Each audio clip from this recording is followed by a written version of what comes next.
امام نسائی رحمۃ اللہ علیہ سنن نسائی میں اور امام احمد بن حنبل رحمۃ اللہ علیہ مسند احمد میں اس حدیث کو روایت کرتے ہیں۔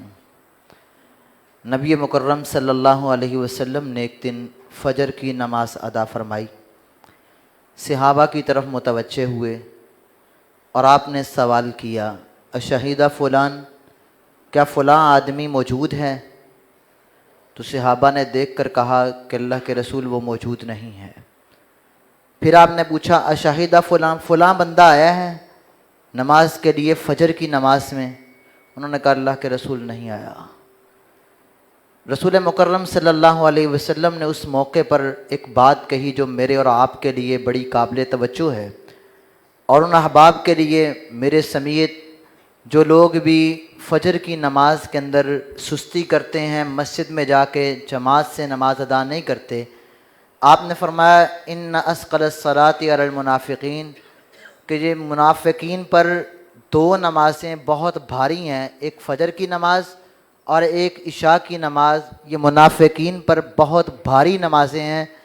اگر ان کو دنیا کی کوئی لالچ ہو، کوئی معاملہ ہو تو وہ ان کو گھسٹ کر بھی آنا پڑے تو وہ آئیں گے، لیکن اگر صرف اللہ کے لیے آنا پڑے تو منافقین فجر اور عشاء کی نماز میں بڑے کم حاضر ہوتے ہیں۔ آپ اندازہ کریں، رسول مکرم صلی اللہ علیہ وسلم نماز کے بعد سوال کر رہے ہیں بندوں کا کہ فلاں فلاں آیا ہے کہ نہیں آیا۔ جب ان کی غیر حاضری لگی ہے تو آپ نے ساتھ ہی تنبیہ کی کہ فجر کی نماز میں سستی کرنے والا، اس کا عمل منافقین کے مشابہ ہے، کہ منافق لوگ فجر کی نماز میں سستی کرتے ہیں۔ تو میں اور آپ، اگر اللہ نے ہمیں خالص ایمان کی، اسلام کی دولت دی ہے تو اللہ ذوالجلال والاکرام سے دعا کرنی چاہیے اللہ ہمیں فجر کا پکا باجماعت نمازی بنا دے، اگر ہماری سستیاں تو اللہ ختم فرما دے۔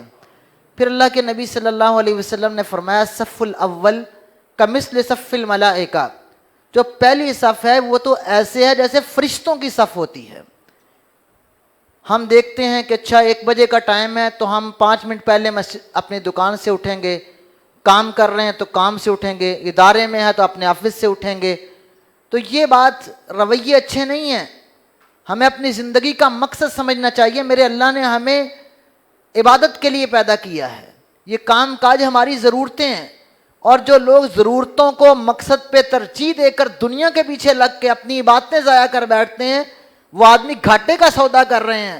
یہ خیر کے سودے نہیں ہیں کہ چلے میں تو آگے ہوں نماز کے لیے لیکن پیچھے لوگ نہیں آئے، میں تو آگے ہوں میرا ساتھ دکان والا نہیں آیا، ہم کسی کو دعوت بھی نہیں دیتے۔ اللہ کے نبی صلی اللہ علیہ وسلم نے پہلی صف کی ترغیب دلائی کہ ہماری کوشش ہونی چاہیے ہم پہلی صف میں آئیں۔ یہ کصف الملائکہ، ایسے ہے جیسے فرشتوں کی صف ہوتی ہے۔ اللہ کے نبی صلی اللہ علیہ وسلم نے اسی حدیث میں پھر آگے بات فرمائی، آپ نے فرمایا اگر تمہیں پتہ چل جائے نا کہ پہلی صف کی کیا عظمت ہے تو تم جلدی آ کر یہ پہلی صف کا مقام حاصل کرنے کی کوشش کرو۔ پھر رسول اللہ صلی اللہ علیہ وسلم نے باجماعت، بڑی جماعت کی اہمیت کو بیان کرتے ہوئے فرمایا صلاۃ الرجل مع الرجل، ایک آدمی کی اکیلے نماز ہے، اکیلا پڑھتا ہے، لیکن 2 آدمی مل کر اگر جماعت کرواتے ہیں فہو ازکا، وہ زیادہ پکیزہ نماز ہے۔ وصلاۃ الرجل مع الرجلین ازکا من صلاتہ مع الرجل، اور اگر 2 آدمی کی بجائے 3 آدمی مل کر نماز پڑھ رہے ہیں تو 3 آدمیوں کی نماز 2 آدمیوں سے زیادہ پکیزہ ہے۔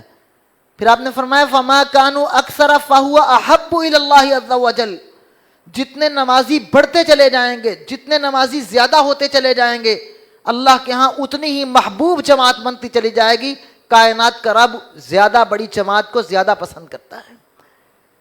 اب میں نے اور آپ نے اس بات پہ سوچنا ہے، ایک دعوت فکر ہے اپنے لیے، آپ کے لیے، جہاں تک میری آواز جا رہی ہے مارکیٹ کے لوگوں کے لیے، کہ میں نے اور آپ نے نماز تو پڑھنی ہوتی ہے، لیکن کیوں نہ ہم یہ فکر کر لیں کہ ہماری جماعت اللہ کو زیادہ پسند آئے۔ اگر میں خود چل رہا ہوں، میری دکان پہ 5-4 ملازم ہیں، میری مجبوری ہے میں دکان بند کر کے نہیں آ سکتا، میں ایک آدمی کو وہاں چھوڑتا ہوں تاکہ وہ دھیان رکھے، باقی سب ساتھیوں کو اپنے ملازموں کو لے کے آؤں۔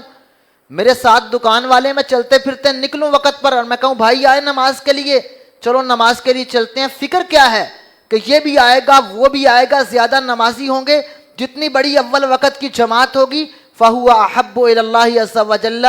یہ میری فکر، آپ کی بات نہیں۔ کونین کے تاجدار رحمت للعالمین محمد کریم صلی اللہ علیہ وسلم نے مسجد نبوی پہ اپنے مصلی پہ بیٹھ کے فجر کی نماز کے بعد اپنے صحابہ سے خطاب کرتے ہوئے کہا تھا کہ جتنے نمازیوں کی تعداد زیادہ ہوتی جائے گی فَهُوَ أَحَبُّ إِلَى اللَّهِ عَزَّ وَجَلَّ، میرے اللہ کو اتنی ہی زیادہ پسند ہے۔ جو میرے اللہ کی پسند ہے وہ میری اور آپ کی بھی پسند ہونی چاہیے۔ اس کے لیے کوشش، محنت، دعوت، لوگوں کو لے کے آنا اور پہلی جماعت کو بڑے سے بڑا کرنا۔ یہ امیدیں کہ بعد میں بھی جماعت مل جاتی ہے، بعد میں اکیلے جا کے پڑھ لیں گے، کاروبار بھی چلنا ہے، یہ سوچ ہماری اچھی نہیں ہے۔